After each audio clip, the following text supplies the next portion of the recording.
Surgery, is there any treatment ज्याच्यामध्ये pelvis size ही मोठी होऊ शकते? असेल तर नक्कीच त्यांचे हार्मोन तपासणं अत्यंत गरजेचं असतं. ट्रोकोस is sufficient for the one lady.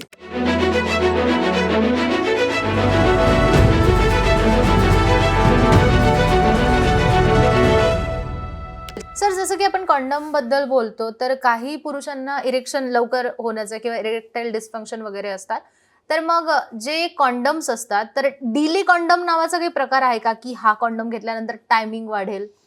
मार्केटला डिले कंडम म्हणून 3 कंडम भेटतात. एक्स्ट्रा टाईम, एक नॉट आउट आणि अजून एक लॉंग लास्ट, असे 3 टाईमचे कंडम असतात. त्या तिन्ही कंडममध्ये काय असतं, एक झायलोकेन नावाचं जेली असतं, लायडोकेन किंवा झायलोकेन.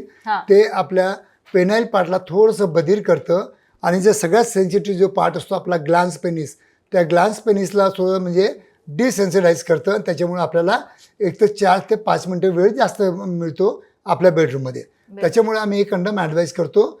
रेग्युलर कपलला पण ॲडवाईज करतो आणि जर प्री मॅरिटल जर कोणी आमच्याकडे कपल आले तर त्यांना पण आम्ही ॲडवाईज करतो.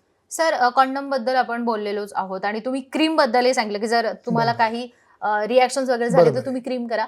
पण आता जाहिरात हा प्रकार इतका वाढलाय की लिटरली बाय 1 गेट 1 फ्री असेल किंवा हे घेतलं तर एका दिवसात आराम मिळेल, 24 तासात मिळेल, तर हे फसवणारे असतात की खरंच तितके वर्थ इट असतात? नाही, ऑनलाईनची आता लोकांना खूप मेसेजेस येतात आणि खूप इंटिमेट प्रॉडक्ट विकण्याचा एक केविलवाना प्रयत्न करत असतात. कारण की यांचा मेन उद्देश जो असतो तो त्यांचा कमर्शियल असतो. तर इंटिमेट लाईफला फक्त ऑनलाईन औषधी मागून तुम्ही इझी पण घेऊ नका. कारण की तुमच्या इंटिमेट लाईफमध्ये जे काही तुमचे प्रॉब्लेम असतात ते इझिली सॉल्वेबल असतात. ओके. पहिली गोष्ट म्हणजे डॉक्टरांच्या येण्याच्या अगोदर जर दोघांनी ॲज अ कपल जर तुम्हाला प्रॉपर डिस्कशन केलं तरी ते प्रॉब्लेम सॉल्व्ह होऊ शकतात. एक. दुसरी गोष्ट, हे प्रॉब्लेम असतात किंवा सायकोलॉजिकल किंवा फिजिओलॉजिकल. अच्छा. आता आपल्याला सायकोलॉजिकल आहे का फिजिओलॉजिकल लेवल आहे कसं ओळखायचं, की कालपर्यंत मला प्रॉपर इरेक्शन येत होतं आणि आज मला नाही आलं, तर this is as a psychological. पण जर हळूहळू कमी होत असेल तर त्याला आपण म्हणतो फिजिओलॉजिकल. तर हे सगळ्या गोष्टी जर प्रॉपरली जर डॉक्टरांकडे जाऊन जर ट्रीटमेंट घेतलं तर मला वाटतं अतिउत्तम. नाही तर ऑनलाईन औषधी मागवण्याचा खूप फॅड झालेला आहे.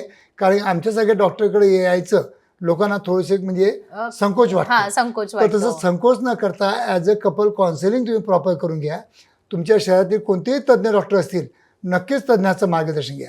जर तज्ज्ञ डॉक्टर नसेल तर तुमच्या फॅमिली डॉक्टरला तरी विचारलं तरी तो तुम्हाला प्रॉपर गाईडलाईन करून तुम्हाला प्रॉपर जागी तुम्हाला रेफर करू शकतो. नक्कीच. आणि रेफर करायचं झालं सर, जसं की आपलं कोल्हापूरला, नगरला, नाशिकला, पुण्याला, संभाजीनगरला क्लिनिक्स आहेतच, तिथे सुद्धा तुम्ही नक्कीच येऊ शकता. आशा किरण क्लिनिकला तुम्ही भेट देऊ शकता. सोमवार ते शुक्रवार सर संभाजीनगरला असतात आणि त्यासोबतच शनिवारी आणि रविवारी पुणे मुंबईच्या क्लिनिकला प्रॅक्टिस करतात. सो तुमच्या वेळेनुसार तुम्ही जाऊन सरांना नक्कीच भेटू शकता.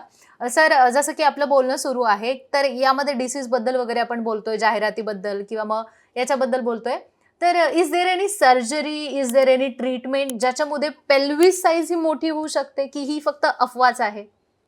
नाही, आमच्या याच्यामध्ये सर्जरी म्हणजे पेल्विक साईज मोठी करण्यासाठी नसते. ट्रीटमेंट तर असेल काही? नाही, पेल्विक फ्लोअरला स्ट्रॉंग करण्यासाठी आमच्याकडे किगल चेअर आहे.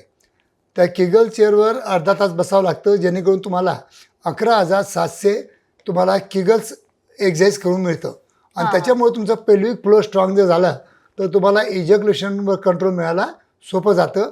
आणि स्त्रियांना जे की म्हणजे 1-2 मूल बाळ झाल्यानंतर जो म्हणजे लवचिकपणा असतो किंवा जे म्हणजे आपला ओलावा निर्माण व्हायचा प्रकार, ड्रायनेस वाढतो, त्याच्यासाठी किगल एक्सरसाइज इज द बेस्ट. आता इज देअर एनी म्हणजे असं काहीतरी पेनिस थिकनेस म्हणून पण प्रकार आहे, तर मग त्याच्यासाठी जे फिल्टर्स असतात ते युजफुल आहेत की त्याचे काही साईड इफेक्ट्स पण आहेत?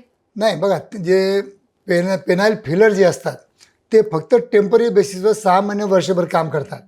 त्याच्यामध्ये हायलोरिक ॲसिड आहे किंवा फॅट फिलर आहेत, असे 2-3 प्रकारचे फिलर असतात. ते फिलर आम्ही करतो, पण हे टेम्पररी, कारण की ते फॅट पण आम्ही त्याच्यामध्ये इन्सर्ट केलं तर 5-6 महिन्यानंतर ते ॲब्झॉर्ब होतात आणि अजून ही प्रोसिजर 1-2 वर्षातून करावी लागते.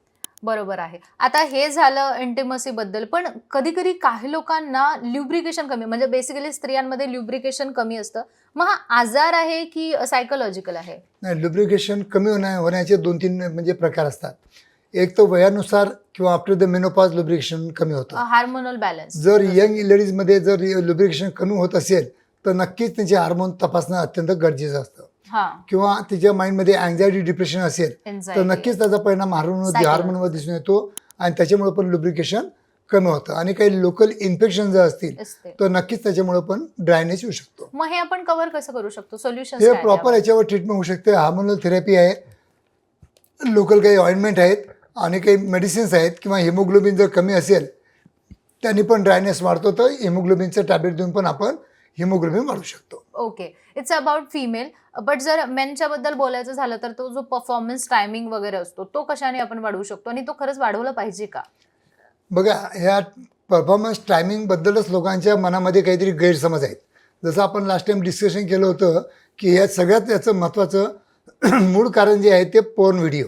त्या पॉर्न व्हिडिओमध्ये बघून यांना वाटतं की आपला पण इतकं वेळ चाललं पाहिजे असे यांची मिथ आहे. अच्छा. जर नॉर्मल टाइम मला तुझं विचारशील आपल्या भारतामध्ये तर 5 to 7 minute proper intercourse is sufficient for the one lady to satisfied her किंवा तिला ऑर्गॅझम देण्यासाठी. Not including foreplay. फोरप्ले हा 15-20 मिनिटाचा आपण भाग वेगळा ठेवू. आपण पेनिट्रेटिव्ह सेक्स बद्दल बोलतोय तर पेनिट्रेटिव्ह सेक्स 5 ते 7 मिनिटं मला वाटतं आपल्या भारतीय लेडीजला सफिशियंट आहे. आता केव्हा आहे केव्हा काय होतं की समजा याची म्हणजे इंटिमेसी म्हणजे टाइम जो आहे तो हे वाढू शकतो केव्हा. आता वाढण्याचं कारण काय आहे? शरीरावर अवलंबून. या शरीरावर अवलंबून असतं. काही ते ट्रिक असतात. ट्रिक म्हणजे कसं आहे की अति घाईपणा करू नये. जेव्हा केव्हा इंटरकोर्स करता स्लोली करा. कारण स्लोली जर केलं तर तुमच्या पार्टनरला चांगलं आवडतं. पण लोक काय करतात 90% खूप फास्ट फूड म्हणजे ज्यांना मास्टरबेशन काही सवय असते ते लोक खूप फास्ट स्ट्रोकिंग करतात आणि आपलं लवकर गळून टाकतात. त्याच्यामुळे त्यांचा कंट्रोल राहत नाही. मी सुद्धा सांगतो की फास्ट तुम्ही जर घर्षण केलं तर फास्ट फ्रिक्शन होणार आणि तुमचे जे स्टिम्युलेशन आहे फास्ट आपल्या मेंदूकडे पोहोचणार. बरोबर आहे. आणि यासाठी काही थेरपीज वगैरे आहेत का? कपल थेरपीज यासाठी आम्ही किगल एक्सरसाइज ऍडवाइस करतो. अच्छा. किंवा जसं मागच्या काही क्रीम ऍडवाइस करतो, डिले स्प्रे ऍडवाइस करतो, कपल थेरपी पण ऍडवाइस करतो. कपलला बोलून दोघांना आम्ही प्रॉपर काउन्सिलिंग करतो आम्ही. आणि ते काउन्सिलिंगच खूप महत्वाचं असतं.